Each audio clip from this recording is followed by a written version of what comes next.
नमस्कार दोस्तों, स्वागत है आपका अपने YouTube चैनल वीरू एकेडमी में। दोस्तों, कल के लेक्चर में हमने जान लिया था कि रिस्पायरेशन कैसे कंडक्ट होता है, कैसी कैसी प्रक्रिया होती है, कैसे डाइजेशन होता है, कैसे एब्जॉर्प्शन होता है और हार्ट के माध्यम से कैसे भोजन को प्रत्येक सेल में भेज दिया जाता है।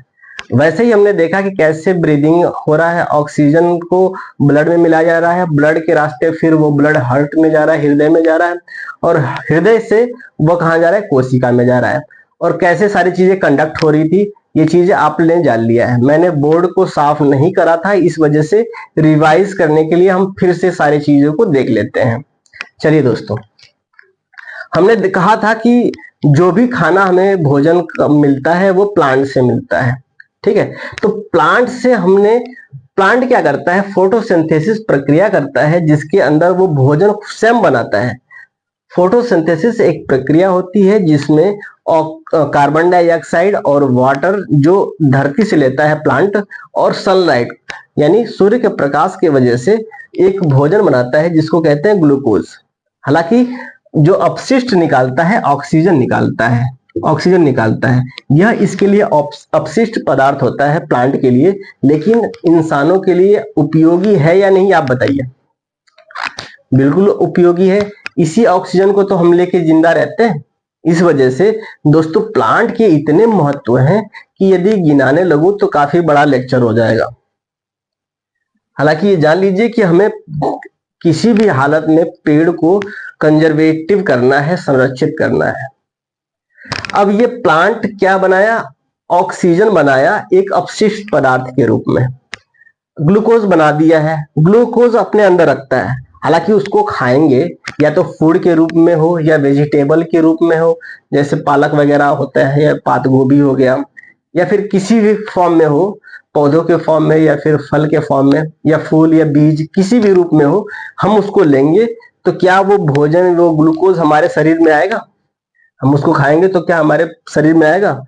जब शरीर में आएगा तो उसको हम एब्जॉर्ब तो कर नहीं पाएंगे तुरंत, उसको छोटे छोटे टुकड़ों में करना पड़ेगा। तो छोटे छोटे टुकड़ों में तोड़ने की जो प्रोसेस होती है उसी को क्या कहते हैं, डाइजेशन। और जब डाइजेशन हो गया है, बिल्कुल छोटे छोटे टुकड़ों में तोड़ लिया गया है, तो छोटे छोटे टुकड़ों को ब्लड में मिलाने के लिए आसान हो जाता है। तो उसको एब्जॉर्प्शन, उस प्रोसेस को यानी छोटे छोटे टुकड़ों यानी भोजन के छोटे रूप को ब्लड में इंटर करवाने की जो प्रोसेस होती है उसी को कहते हैं एब्जॉर्प्शन यानी अवशोषण। अब अवशोषण हो गया यानी ग्लूकोज कहाँ चला गया, ब्लड में। ब्लड में दोस्तों ग्लूकोज आ चुका है। अब इस ग्लूकोज को जब ब्लड में आ गया तो ब्लड, जाहिर सी बात है, हृदय के द्वारा पूरे शरीर में भेज दिया जाएगा। तो ब्लड कहाँ जाएगा, हृदय में, और हृदय के थ्रू ये ग्लूकोज कहाँ आ गया, पूरे शरीर में। और पूरे शरीर किससे बनी है, कोशिका से बनी है, यानी पूरे कोशिका में ये क्या है, आ गया है ग्लूकोज। और ग्लूकोज में हमने बताया था कि एक स्विमिंग पूल होता है, ये सेल एक स्विमिंग पूल होता है जिसमें साइटोप्लाज्म यानी साइटोप्लाज्म नाम की पानी रहती है, जिसके अंदर बहुत सारे चाचा दादा मामा सारे तैर रहे होते हैं। और चाचा मामा दादा जो होते हैं वो कोशिकांग कहलाते हैं। उनके बारे में, चाचा मामा दादा के बारे में मैं जब कोशिका पढ़ाऊंगा तब एक्सप्लेन करूंगा, ठीक है। कुछ लोग चाचा मामा दादा नाम करके हंस रहे होंगे, तो चाचा मामा दादा को मैं बाद में जानूंगा। हालांकि फिलहाल मैं एक ताऊ को जानता हूं जिसका नाम है माइटोकॉन्ड्रिया।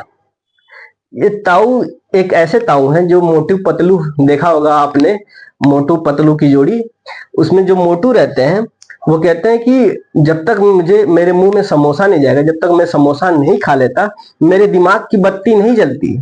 वैसे ही ये ताऊ जी कहते हैं कि जब तक मैं ऑक्सीजन नहीं लूंगा तब तक मेरे दिमाग की बत्ती नहीं जलेगी और मैं ऊर्जा नहीं बना पाऊंगा। तो हमारी बॉडी कहती है ठीक है भाई, डट जाइए, आपके लिए ऑक्सीजन की व्यवस्था करी जा रही है। ऑक्सीजन की व्यवस्था कैसी होती है, हमारे वायुमंडल में बहुत सारे ऑक्सीजन, बहुत सारे नाइट्रोजन, बहुत सारे कार्बन डाइऑक्साइड मौजूद है, अलग अलग रेशियो में है। जैसे कि 78% क्या है, नाइट्रोजन है, 21% ऑक्सीजन है और 0.073% कार्बन डाइऑक्साइड है। उन सारे गैसों को हम लेते हैं, लेकिन हमारी जो बॉडी होती है, हमारी जो लंग होती है, सिर्फ ऑक्सीजन को एक्सेप्ट करती है, बाकी सारे को रिजेक्ट कर देती है। तो हम जब ऑक्सीजन अंदर लेते हैं और कार्बन डाइऑक्साइड या अदर गैस सब बाहर छोड़ते हैं, तो ये प्रक्रिया क्या कहलाती है? ब्रीदिंग कहलाती है। हमने पिछले लेक्चर में बताया था। वो सारे पिछले एक दूसरे से कोरिलेट हैं सर, लेकिन आपको रिक्वेस्ट है कि उन वीडियो को भी आप जाकर के वहां पे विजिट करें। तो ब्रीदिंग हो गया, ब्रीदिंग के थ्रू वो जो ऑक्सीजन था, यहां से जो ऑक्सीजन आया था वो किस में मिला दिया गया? ब्लड में। अब ब्लड का काम कोई नहीं है, वो क्या करता है? सीधे जाता है हृदय के पास और हृदय के से सीधे जाता है सारे कोशिकाओं में, फिर कोशिका से आता है हृदय के पास, फिर जाता है इधर उधर, यानी हृदय तक उसे जाना ही है, क्योंकि उसके पास इतना क्षमता नहीं है कि वह अपने से सारे कोशिकाओं में पहुंच जाए। उसे धक्का देने की जरूरत पड़ती है, और धक्का कौन देता है? हार्ट यानी हृदय देता है। अब ये ऑक्सीजन दोस्तों और ये ब्लड से रिलेटेड ग्लूकोज दोनों आपस में आके इस माइटोकॉन्ड्रिया में आ गए। अब ये ताऊ जी की बत्ती जल गई दिमाग की। अब कहें कि हाँ, अब क्या करना है? अब ये क्या करते हैं? ऑक्सीजन लिया और ग्लूकोज यहां से पहले जा चुका था, ये लिया और ऑक्सीजन और ग्लूकोज को आपस में मिला दिया, और मिलाने के बाद ये जो जब मिलते हैं तो ये जो प्रक्रिया कहलाती है मिलने की, वो रिएक्टेंट कहलाती है। रिएक्टेंट यानी अभिकारक। क्या कहते हैं? अभिकारक। और ये जो उत्पाद बनता है इसको कहते हैं प्रोडक्ट। प्रोडक्ट क्या कहते हैं? प्रोडक्ट। तो प्रोडक्ट के रूप में क्या बनता है? कार्बन डाइऑक्साइड, वाटर और एटीपी। अब हमने एटीपी के बारे में बताया था कि यह एक जैसे करेंसी नापने की यूनिट है, वैसे ही बायोकेमिकल एनर्जी को नापने की एक यूनिट है जिसे एटीपी कहते हैं, एडेनोसिन ट्राइफॉस्फेट। ये जो एनर्जी निकालता है दोस्तों वो 38 निकालता है, लेकिन 2 एटीपी एनर्जी इसी प्रक्रिया में यूज हो जाती है। जैसे होता है ना कि मान लीजिए आपको सैलरी मिलती है, सॉरी, आपको सैलरी मिलती है, आपकी सैलरी मान लेते हैं 20,000 है, उसमें से 2,000 पीएफ अकाउंट कट जाता है, यानी 2,000 आपके पीएफ फंड में चला जाता है। बचा नेट अमाउंट आपके पास कितना बचा? 18,000। आप ये भी कह सकते हैं कि मुझे सैलरी मिलती है 20,000, ये भी गलत नहीं है, ये भी गलत नहीं है। आप ये भी कह सकते हैं मेरे पास 18,000 मिलते हैं पर महीने, यानी हाथ में तो 18,000 मिलते हैं, एक्चुअल में कितने मिलते हैं? 20,000। तो वैसे ही एक्चुअल में जो एटीपी एनर्जी निकलती है वो 38 एटीपी निकलती है, लेकिन 2 एटीपी कंज्यूम हो जाती है इंस्पायरेशन में, यानी खपत हो जाती है। बाकी जो नेट जो एटीपी बनती है वो 36 एटीपी बनती है। क्या यहां तक समझ में आया दोस्तों? जो एटीपी एनर्जी का फॉर्म बनना ही क्या कहलाता है? रिस्पायरेशन कहलाता है, यानी ग्लूकोज के ऑक्सीडेशन के कारण जो एनर्जी उत्पन्न होती है इसी प्रक्रिया को ऑक्सीडेशन कहते हैं। Are you getting my point? Yes या नो? दोस्तों यदि समझ में आया हो तो एक लाइक करें और चैनल को सब्सक्राइब कर लें। जो दोस्त इस वीडियो को पहली बार देख रहे हैं वो चैनल को सब्सक्राइब कर लें और बेल आइकन दबाना बिल्कुल ना भूलें, ताकि जब भी ये वीडियो जाएगी या फिर बायोलॉजी की सीरीज जाएगी तो उसका नोटिफिकेशन सबसे पहले आपके पास पहुंचेगा। ठीक है दोस्तों, यहां तक क्लियर हो गया आपको? उम्मीद करता हूं क्लियर हो गया हो। अब चलते हैं आगे। कहां चलते हैं? आगे। यहां तक क्लियर होगा तो मिटा दूं। ये रिस्पायरेशन की प्रक्रिया है, बिल्कुल स्पष्ट शब्दों में सारी चीजों को कोरिलेट करके आपको बताने की कोशिश कर रहा हूं। उम्मीद करता हूं आपको समझ में आ गया होगा। अब आगे चलते हैं दोस्तों। पौधे जो होते हैं वो ऑक्सीजन छोड़ते हैं, तो क्या वो रिस्पायरेशन करते हैं? उन्हें भी ऑक्सीजन की जरूरत पड़ती है। रिस्पायरेशन में तो ऑक्सीजन की जरूरत पड़ती है। ग्लूकोज ऑक्सीजन लेगा तभी उसकी दिमाग की बत्ती जलेगी, ताऊ जी की। ताऊ जी कौन है? माइटोकॉन्ड्रिया है। कभी भी कोई पूछेगा कि ताऊ जी कौन? माइटोकॉन्ड्रिया। कहां पाए जाते हैं? सेल में। दोस्तों इससे रिलेटेड क्वेश्चन जितने भी होंगे मैं लास्ट में सारे कवर कर दूंगा। अभी हम चलते हैं एक टॉपिक के ऊपर कि पौधों में जो श्वसन होता है क्या वो होता है या नहीं होता है, क्योंकि पौधे तो ऑक्सीजन छोड़ता है लेकिन श्वसन में ऑक्सीजन की जरूरत पड़ती है। मान लेते हैं ये पेड़ है, हालांकि ऐसे नहीं होता है लेकिन समझाने के लिए बता रहा हूं।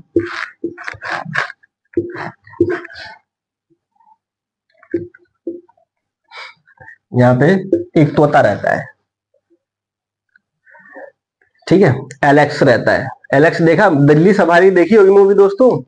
दिल्ली सफारी यदि मूवी नहीं देखी आप तो एक बार देखिए। वहां पे कैसे जंगलों का संरक्षण करा जाता है या उसके जंगलों के फॉरेस्टेशन की वजह से, जंगलों की कटाई की वजह से जानवरों पे या पशु पक्षियों पे क्या प्रभाव पड़ता है वो बिल्कुल अंदर जाकर के बताया गया है उस मूवी में। उसमें डायलॉग भी है बहुत अच्छे गोविंदा की, बहुत अच्छा लगेगा आपको, एक बार विजिट करके वहां देखिएगा। हालांकि यहाँ एलेक्स रहता है इसके लिए जगह बना दी है हमने। दोस्तों होता क्या है, ये जो पौधे होते हैं वो कार्बन डाइऑक्साइड लेते हैं और ऑक्सीजन को क्या करते हैं, छोड़ते हैं, ऑक्सीजन को छोड़ते हैं। ये हमने देख लिया था पिछले वीडियो में। अब क्या दोस्तों रिस्पायरेशन ये भी करते हैं तो इन्हें भी ऑक्सीजन की जरूरत पड़ती है।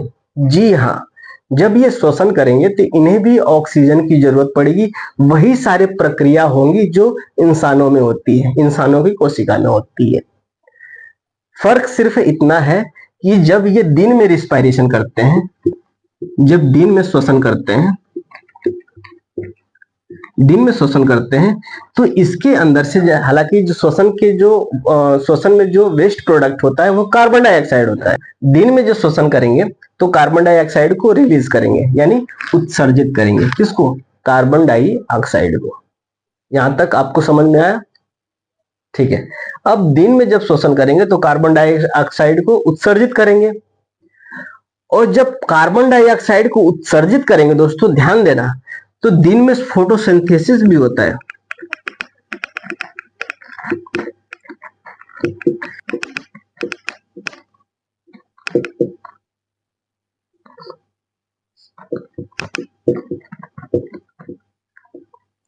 प्रकाश संश्लेषण।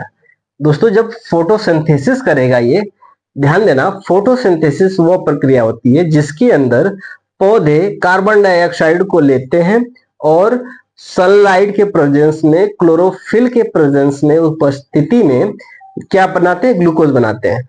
तो ये कार्बन डाइऑक्साइड ले लेता है, ये दिन में ले लिया कार्बन डाइऑक्साइड को, और बाहर से भी जो कार्बन डाइऑक्साइड है उसको भी ले लेता है।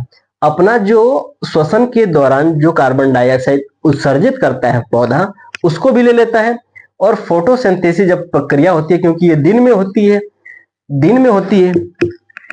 दिन में होगी तो फोटोसिंथेसिस भी होगा, क्योंकि प्रकाश संश्लेषण चाहिए, प्रकाश भी चाहिए।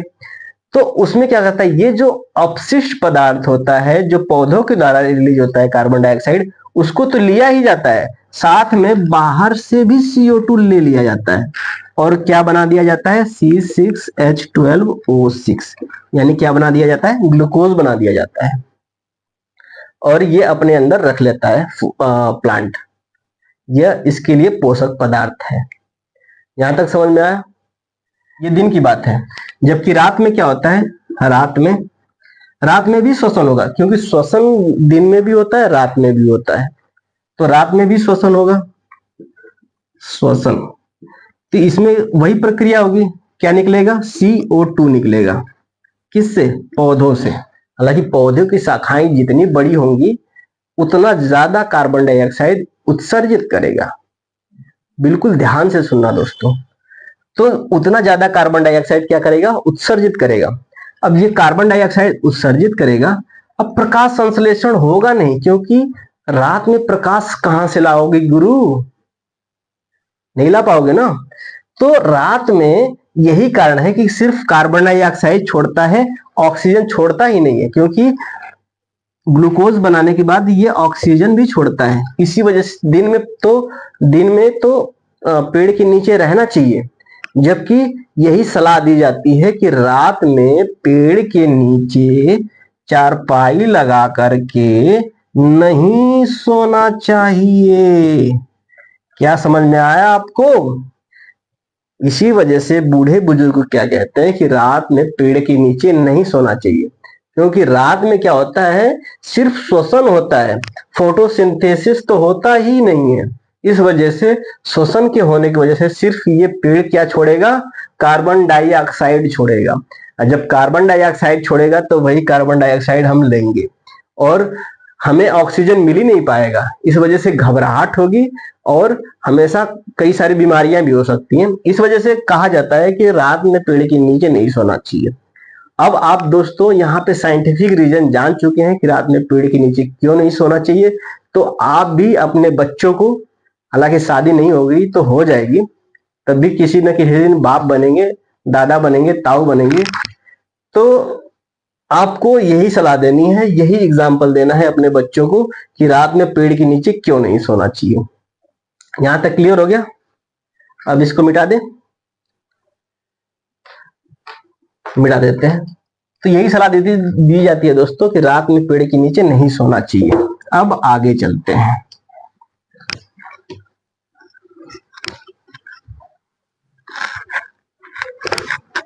आगे चलते हैं। यदि वीडियो पसंद आ रही हो दोस्तों, लाइक करते रहिए और अपने दोस्तों में शेयर करिए कि ज्यादा से ज्यादा लोग जुड़े इस क्लास से और इस क्लास की बेनिफिट लें, क्योंकि ये क्लास पे नहीं है, फ्री में पढ़ाई जा रही है, कोई चार्ज नहीं है इस क्लास का और आपको बेस्ट से बेस्ट कंटेंट देने की कोशिश की जा रही है। अब दोस्तों आपने देखा था कि कैसे ग्लूकोज यानी C6H12O6 जब ऑक्सीजन के साथ मिलता है तो क्या बनाता है, H2O बनाता है और प्लस CO2 बनाता है और प्लस यहां लिख देता हूं 38 ATP जो एक एनर्जी होती है,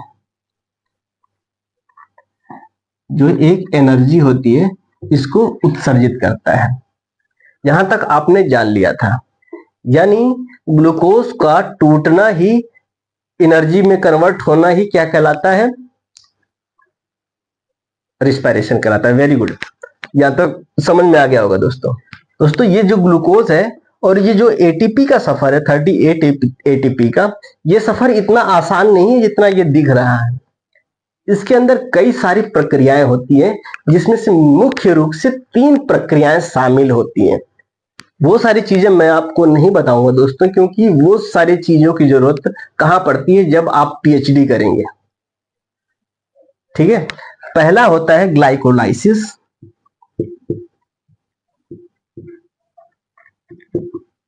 पहला प्रोसेस होता है ग्लाइकोलाइसिस। फिर इसके बाद दूसरा प्रोसेस जो होता है, इसको होता है, दूसरा जो प्रोसेस होता है, इस प्रोसेस को कहते हैं citric acid cycle. Citric acid cycle. या तीसरी विधि जो होता है, इस विधि को कहते हैं इलेक्ट्रॉन ट्रांसपोर्ट चेन। क्या कहेंगे, इलेक्ट्रॉन ट्रांसपोर्ट चेन कहते हैं। यानी ग्लाइकोलाइसिस, साइट्रिक एसिड साइकिल और इलेक्ट्रॉन ट्रांसपोर्ट चेन की मदद से ही ये सारी प्रक्रियाएं होती हैं और तब जाके ये ग्लूकोज जो होता है ये किस फॉर्म में टूटता है, एटीपी के फॉर्म में टूटता है। हालांकि ये सारी चीजें आपको नहीं जाननी है, क्योंकि ये सारी चीजें पीएचडी में आप जब पढ़ेंगे, जब भी आप पढ़ें तो ये सारी चीजें पीएचडी में मिलेगी। हालांकि मैं एक बार बस बता दिया हूं ताकि ये चीजें आपको माइंड में रखना, याद नहीं रखना है बस, क्योंकि इसका कभी यूज नहीं, अब कभी नहीं पूछा जाएगा। बहुत पूछा गया कि ग्लूकोज को एटीपी में तोड़ने की जो प्रोसेस होती है, पहला प्रोसेस आप बता दीजिए, ग्लाइकोलाइसिस। इतना काफी है। ठीक है, आगे चलते हैं।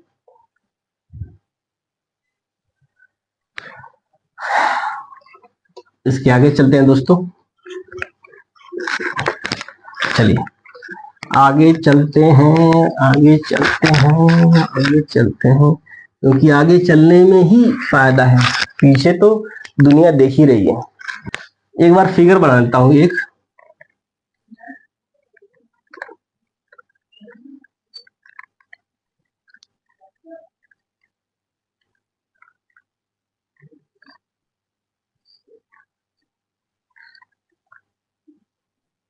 ये मुंह हो गया, ये नोजल कैविटी हो गई, ये माउथ हो गया। यहाँ पे एक वाल्व पाया जाता है, उस वाल्व को भी देखेंगे।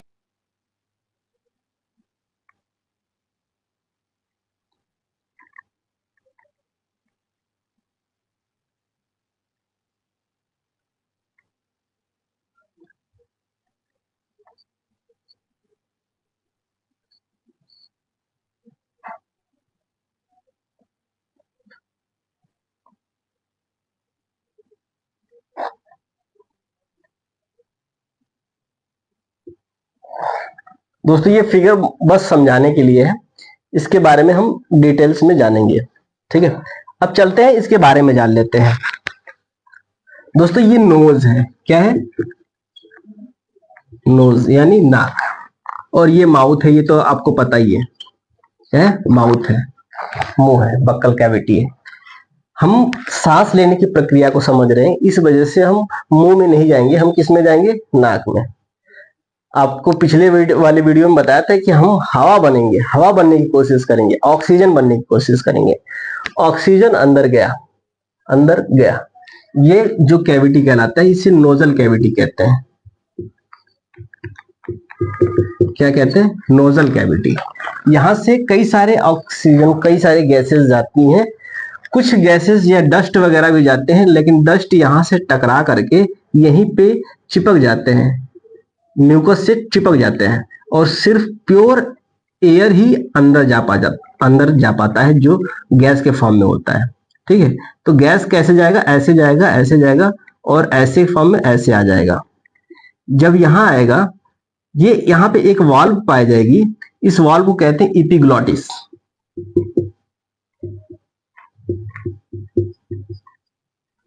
क्या बोलेंगे? इपिग्लॉटिस। इस वाल्व को क्या कहेंगे? इपिग्लॉटिस।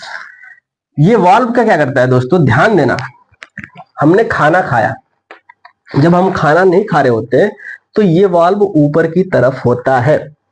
अब जैसे ही हमने खाना खाया, हमारा फूड यहाँ पे आया, फिर फूड यहाँ पे आया, फिर फूड यहाँ पे आया, फिर फूड यहाँ पे आया, और जब यहाँ पे आता है तो ये जो इपिग्लॉटिस है, उस वाल्व जो होता है वो उसको धक्का देता है और वाल्व इससे जाके टकरा जाता है। यानी पहले ऐसे था दोस्तों, अब कुछ देर के बाद ये ऐसे हो जाएगा, यानी ये नीचे चला गया।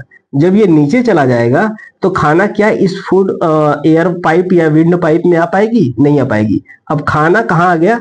इस रास्ते में आ गया, इस रास्ते में। जैसे ट्रेन चलाते हैं तो ट्रेन क्या करता है, जो एक गेटमैन होता है, जब दूसरे ट्रैक पे गाड़ी को ले जानी रहती है तो वो क्या करता है? घुमा देता है, ट्रैक को इधर कर देता है।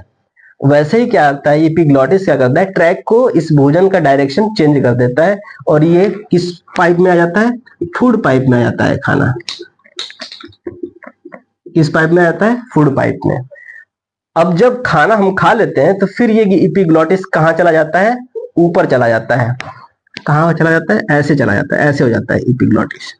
अब एयर ही एयर आ जाती है, और इस रास्ते से इस वाले भाग को क्या कहते हैं? ट्रैकिया। क्या बोलते हैं? ट्रैकिया। अब ये जो ट्रैकिया है ये दो भागों में बढ़ जाता है, इसे बोलते हैं,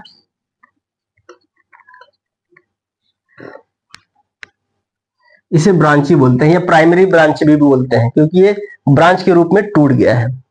और जब ये आगे कई सारे शाखाओं में जाके बढ़ जाता है, जो इन सारे शाखाएं होती हैं, इन सारे शाखाओं को क्या कहते हैं? ब्रांचियोली कहते हैं। क्या कहते हैं? ब्रांचियोली।